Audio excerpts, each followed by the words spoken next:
Hello friends, welcome to home food recipes. Hello friends, સ્વાગત છે મારી નવી રેસીપીમાં. આજે હું તમારી સાથે ખાંડવીની રેસીપી લઈને આવી છું. તો ખાંડવી બનાવવા માટે મેં 1 વાટકી જેટલો બેસન લીધું છે, 1 વાટકી દહીં લીધું છે,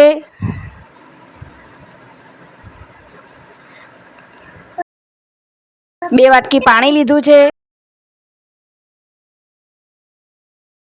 1 ચમચી આદુ મરચાં લીધા છે, 1 ચમચી મીઠું લીધું છે,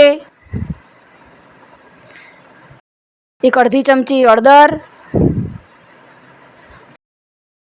થોડીક હિંગ.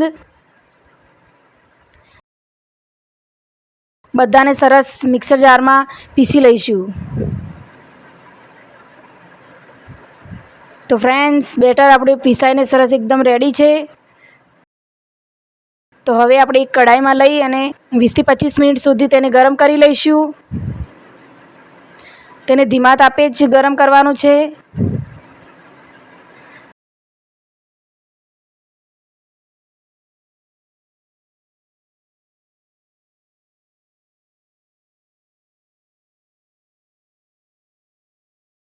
પચીસ મિનિટ પછી જોઈ શકો છો ફ્રેન્ડ્સ, આપણું બેટર એકદમ તૈયાર છે.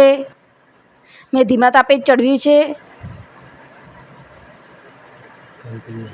તો હવે હું તમને થાળી પર પાથરી અને બતાવી દઉં.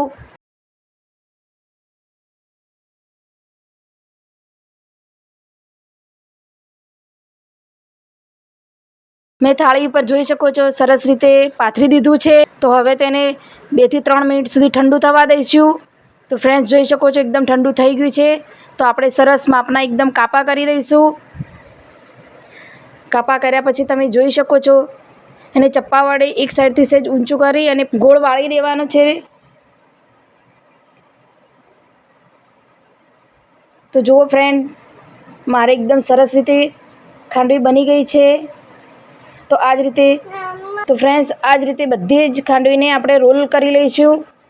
તો જોઈ શકો છો મેં બધી જ ખાંડવીને એકદમ સરસ રીતે રોલ કરી અને તૈયાર કરી દીધી છે. તો વઘાર માટે મેં તેલ ગરમ મૂકી લીધું છે. તેમાં રાઈ નાખીશું.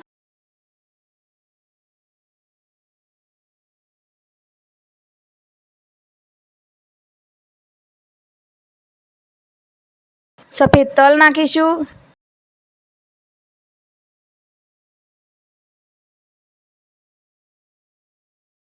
તો વઘાર તૈયાર છે. તો હવે આપણે ખાંડવી ઉપર નાખી લઈએ.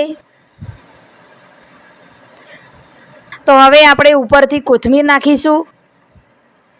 તો જોઈ શકો છો ફ્રેન્ડ્સ, મારી ખાંડવી એકદમ બનીને તૈયાર છે.